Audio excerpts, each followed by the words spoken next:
Hello everyone. Satwinder. आज जिस topic पर मैं आपसे बात करने वाली हूँ वो बहुत बार जब क्लाइंट्स बात कर रहे होते हैं अम, अपनी सिचुएशंस अपने बारे में बता रहे होते हैं तो सबसे पहले उनके मुंह से निकलता है कि पता नहीं मुझे ऐसा क्यों फील होता है, ऐसी नहीं थी मैं पहले। मैं बहुत हिम्मत वाली थी और मुझे कभी ऐसा गुस्सा आता ही नहीं था। कोई ऐसी किसी के लिए कोई रिजेंटमेंट फीलिंग ही नहीं आती थी। किसी के लिए बाद में कोई गिल्टी फीलिंग भी नहीं होती थी। अब ये मेरे साथ ऐसा क्या होने लगा, तो थोड़ा सा आगे बताती हूँ कि ये किस क्लाइंट्स की मैं बात कर रही हूँ। वैसे तो बहुत सारे अलग अलग सिचुएशंस पर ऐसा सुना है मैंने अपने क्लाइंट से कि अब ये मुझे ऐसा लगने लगा है, पहला ऐसे कभी नहीं था। लेकिन मैं ये जो आज की वीडियो है वो स्पेशली है जो गर्ल्स हैं या डॉटर्स हैं या लड़कियां हैं जो माँ बन गई हैं। या तो आप समझ रहे होंगे कि जो जो बच्चियां जो जो बेटियां जो लड़कियां जो हैं जिनकी शादी हो गई और आज वो एक और दो बच्चे की माँ बन गई, और वो जो चेंजेस की मैं आपसे बात कर रही हूँ कि गुस्सा आने लगा, बहुत बहुत गुस्सा आने लगा है, बहुत इरिटेशन सी रहने लगी जो पहले नहीं थी। पहले तो मैं बहुत खुश रहती थी, पहले तो अम, मतलब पता ही नहीं था कि ये गुस्सा वगैरह, ये इरिटेशन, ये पर अब इतना चिड़चिड़ापन होने लगा। और जब मैं उनसे पूछती हूँ कब से ये शुरू हुआ, तो उनका कहना होता है कि लेकिन शादी तक भी ठीक था। आई थिंक जब मेरा पहला बेबी हुआ, या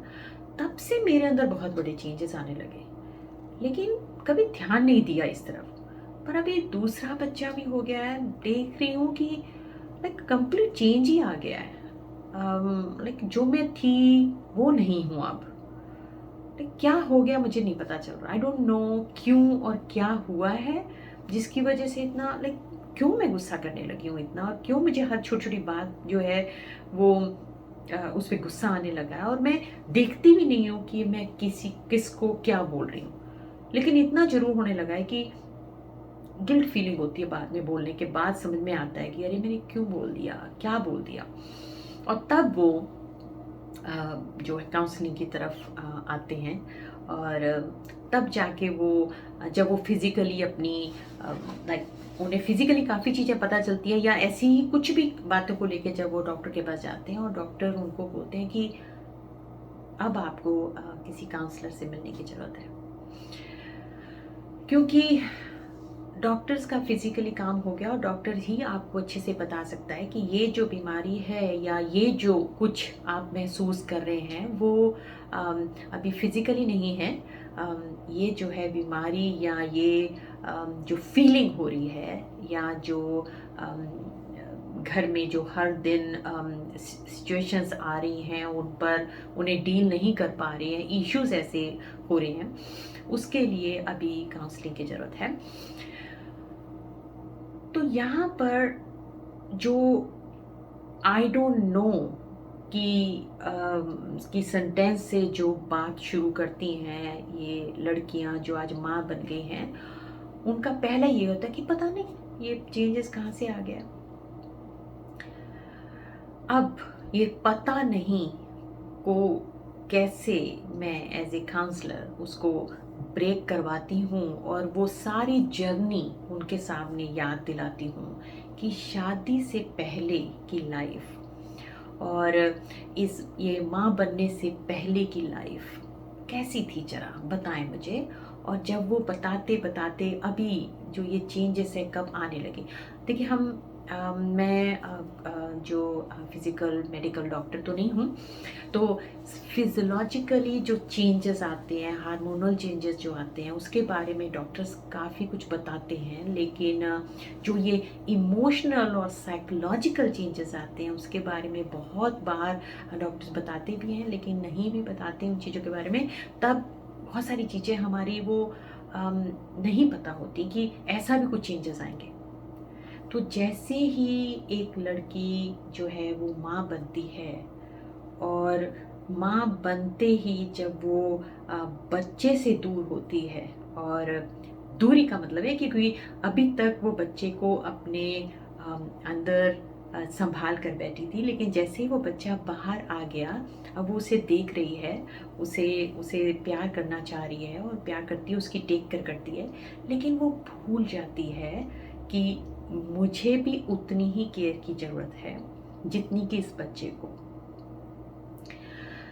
औरत का भी दूसरा जन्म हुआ है जब वो एक बच्चे को जन्म देती है। तो ये जो बात है, ये अम, बहुत बार माएँ घर की जो बड़ी होती हैं, एल्डर्स होते हैं जो घर में, और सास या ये सब बताने की कोशिश करते हैं, लेकिन उतना जो है वो माँ समझते हुए भी समझ नहीं पाती, या ये कहें कि उसे ऐसा लगता है कि ये जिस बच्चे को मैंने पैदा किया है ना, इसे इसकी केयर केयर जो है वो बहुत ज़रूरी है। मैं तो ठीक हूँ, या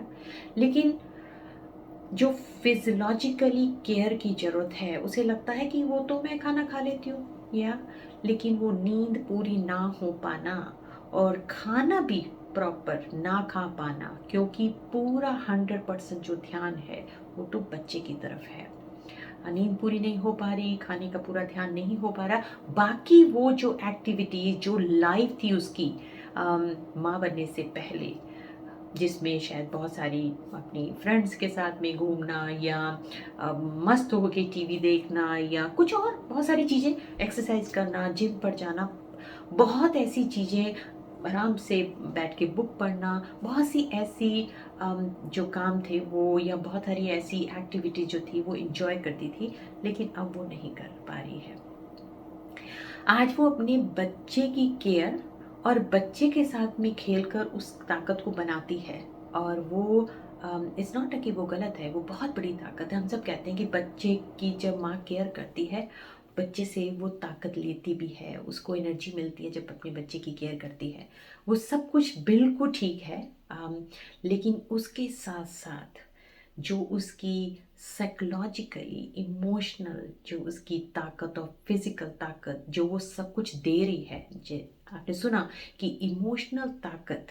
जो लगा रही है उस बच्चे के साथ में, वो बोल रही है, उसे हँसा रही है, उसके साथ बातें कर रही है, वो उसको ताकत भी दे रहा है, लेकिन कहीं न कहीं उसे और ज़रूरी है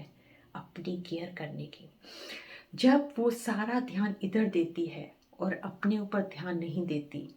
तो इमोशनली, जिसे हम कहते हैं कि वो जो उसको गुस्सा आता है छोटी छोटी बात पर, वो क्यों आता है? क्योंकि ताकत जो है, इमोशनल ताकत, साइकोलॉजिकल ताकत, फिजियोलॉजिकल ताकत, ये जो ताकत है फिजिकल, वो कम हो गई है। तो जब वो कम होती है तो हमें कुछ भी डील करने की, कुछ भी सहन करने की जो ताकत है वो नहीं बचती, और फिर हम इरिटेट होते हैं और एंग्री होते हैं, और फिर हम कहते हैं कि पता नहीं ये मेरे साथ क्यों हो रहा है। तो आज इस वीडियो में ये भी बताना चाहूँगी कि प्लीज़ इसे समझें कि आपका, आपके बच्चे का जन्म हुआ है, बहुत अच्छी बात है, आप अपने बच्चे को लेकर खुश हैं, उसकी पूरी केयर करना चाहती हैं, लेकिन ये ना भूलें कि आपकी केयर भी उतनी ही ज़रूरी है। तो प्लीज़ अपने ऊपर ध्यान देना है, बाकी काम जो हैं जिसे अगर नहीं करेंगे तो चलेगा, ऐसी एक लिस्ट बना लें, या ऐसा ध्यान में रख लें कि इसे मैं नहीं करूं तो चलेगा, लेकिन मुझे टाइम से खाना खाना है, मुझे टाइम से और अपनी नींद को पूरी करना है, मुझे कुछ तो दिन में करना है जब उस जिससे मैं अपने आप को रिलैक्स कर सकूं, अपने आप को काम कर सकूं। सो इनफ रेस्ट जो है वो मुझे देनी है अपने माइंड को, अपनी अपने अपनी बॉडी को और अपनी फीलिंग्स को। ये जो इमोशनल हेल्थ है ये बहुत ज़रूरी है। और वो इमोशनल जो हेल्थ है पहले बहुत तंदुरुस्त थी, कभी इसके बारे में ध्यान ही नहीं दिया था, और दिया था लेकिन वो करते रहते थे, होती रहती थी। लेकिन अब आपका भी दूसरा जन्म हुआ है।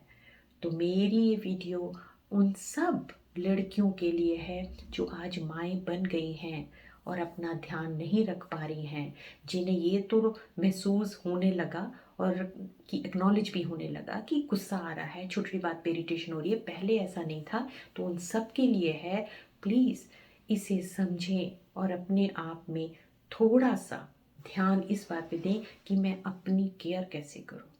आप खुद देखेंगे जब आप अपनी केयर पर थोड़ा थोड़ा ध्यान देने लगेंगे, आप अपने लिए ताकत जो है वो आपको बनानी होगी। आज आपकी सारी ताकत और ताकत से भी बढ़कर आप अपने आप को उनको दे रहे हैं, अपने बच्चे को। बिल्कुल दिए, आपके बच्चे को आपकी ज़रूरत है, पर आपको अपनी खुद की ज़रूरत जो है वो भी है, और उसके लिए आपको अपनी मदद करनी पड़ेगी। ओके, आने वाली वीडियोस में और बहुत कुछ बताती रहूँगी, और मेरी वीडियोस कुछ हैं भी हैं जो कि सेल्फ केयर के ऊपर हैं, कैसे आप अपना ध्यान रख सकती हैं। अगर आपको मेरी ये वीडियो अच्छी लग रही है तो प्लीज़ मेरे चैनल को सब्सक्राइब करना ना भूलें, और बहुत सारी वीडियोस देखने के लिए।